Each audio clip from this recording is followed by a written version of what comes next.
Hello students, आज हम मनन हिंदी व्याकरण तथा रचना क्लास 8 का चैप्टर 1 भाषा और व्याकरण का अभ्यास कार्य लेकर आई हूँ।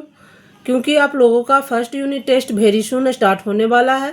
जिन बच्चों ने अपना होमवर्क नहीं किया है वे सब यहाँ से देखकर अपने नोटबुक में नोट डाउन कर लें ताकि यूनिट टेस्ट में अच्छे नंबर आ सके।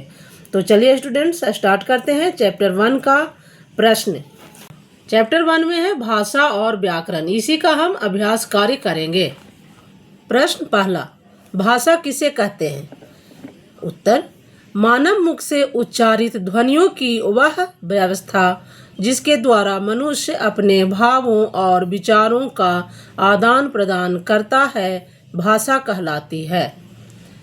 प्रश्न 2, बोली और उपभाषा में क्या अंतर है? उत्तर, भाषा का मौखिक और स्थानीय रूप बोली कहलाता है। बोली जब विस्तृत क्षेत्र में प्रयुक्त होने लग जाती है तो वह भाषा उपभाषा कहलाती है। प्रश्न 3, व्याकरण भाषा के लिए क्यों आवश्यक है? उसका उत्तर होगा, व्याकरण भाषा के लिए इसलिए आवश्यक है क्योंकि व्याकरण के द्वारा ही भाषा का शुद्ध रूप से ज्ञान होता है। व्याकरण के कारण ही भाषा को शुद्ध रूप से पढ़ना, लिखना और बोलना सीखा जाता है। प्रश्न 4, कार्यालयीय या संपर्क भाषा किसे कहते हैं? उत्तर, राजभाषा हिंदी का प्रयोग विभिन्न सरकारी कार्यालयों में किया जाता है, इसलिए इसे कार्यालयीय भाषा कहते हैं। हिंदी का प्रयोग दूरदर्शन, पत्र पत्रिकाओं, समाचार पत्रों, रेडियो आदि विभिन्न संपर्क माध्यमों पर भी अधिक से अधिक किया जाता है, इसलिए यह संपर्क भाषा भी कहलाती है। प्रश्न 5, भाषा और बोली में क्या अंतर है? उत्तर, भाषा का क्षेत्र विस्तृत होता है जबकि बोली का क्षेत्र सीमित होता है। बोली स्थानीय स्तर पर बोली जाती है। भाषा का लिखित रूप भी होता है पर बोली का लिखित रूप नहीं होता। मानक हिंदी किसे कहते हैं? उत्तर, हिंदी का वह रूप जो हिंदी की पुस्तकों, समाचार पत्र पत्रिकाओं, आकाशवाणी तथा दूरदर्शन पर प्रस्तुत किया जाता है मानक रूप कहलाता है। आकाशवाणी कहते हैं रेडियो को। प्रश्न 7, राजभाषा हिंदी पर संक्षिप्त टिप्पणी लिखिए। हिंदी पर संक्षिप्त टिप्पणी लिखने का राय। उत्तर है, किसी भी देश के राजकाज की भाषा राजभाषा कहलाती है। हिंदी को 14 सितंबर 1949 यानी 1949 को राजभाषा घोषित किया गया। यह केंद्रीय सरकार की राजभाषा होने के साथ साथ उत्तर प्रदेश, मध्य प्रदेश, राजस्थान, हरियाणा आदि राज्यों में भी राजभाषा के रूप में प्रयोग में लाई जाती है। यहाँ राज्यों लिखा हुआ है स्टूडेंट्स, यहाँ थोड़ा सा ऐसे हो गया है, यहाँ राज्यों है, ये राज्यों में भी राजभाषा के रूप में प्रयोग में, यह में है, लाई जाती है। ख में है, दिए गए विकल्पों में से उचित विकल्प चुनें।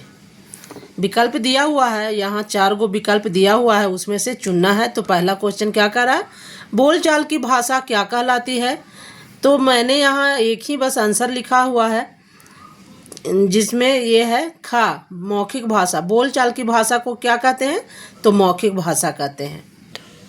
दूसरा है, जब उच्चारित ध्वनि संकेतों को निश्चित चिन्हों द्वारा लिखकर अंकित किया जाता है वह कौन सी भाषा कहलाती है? तो वो लिखित भाषा कहलाती है। जब कोई भी ध्वनि हम लोग लिखते हैं तो वो लिखित भाषा कहलाती है। तीसरा है, थोड़ी थोड़ी दूरी पर बदलने वाला भाषा का मौखिक रूप क्या कहलाता है? तो थोड़ी दूरी पर बदलने वाला भाषा का मौखिक रूप बोली कहलाता है। आंसर। चौथा, बोली जब विस्तृत क्षेत्र में प्रयुक्त होने लग जाती है तो वह क्या बन जाती है? तो वो उपभाषा बन जाती है।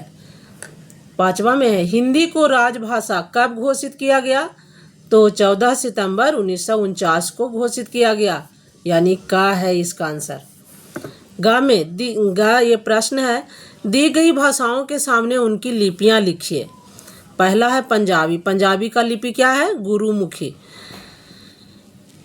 दूसरा है जापानी। जापानी का लिपि है जापानी। तीसरा है नेपाली, तो नेपाली का लिपि है देवनागरी। चौथा है उर्दू। उर्दू का लिपि फारसी है। संस्कृत का लिपि देवनागरी है। छठा में है फारसी। फारसी का लिपि फारसी है। अंग्रेजी का लिपि रोमन है। हिंदी का लिपि देवनागरी है। घ में दिया हुआ है रचनात्मक गतिविधि। ये जो जाल दिया हुआ है उसमें आपको मिलाना है कि क्या लिखा हुआ है, कौन सा भाषा है। तो देखिए, इसको बस बताओ नहीं, ये अपने खुद से देख लीजिए। ये है तमिल, यहाँ से मिल गया मराठी, यहाँ मिल गया मणिपुरी, ये मिल गया नेपाली, ये उड़िया, ये हो गया उर्दू, ये हो गया पंजाबी, ये हो गया मैथिली, ये हो गया सिंधी। ऐसे करके मिला लीजिएगा तो स्टूडेंट्स, इस चैप्टर का सारा प्रश्न और उत्तर मैंने कर दिया है। आप सब अपने नोटबुक में लिख कर याद कर लें ताकि फर्स्ट यूनिट टेस्ट में आपके 100% नंबर सुनिश्चित हो जाएं।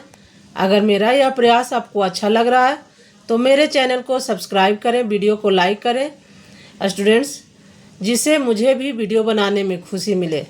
Thank you students.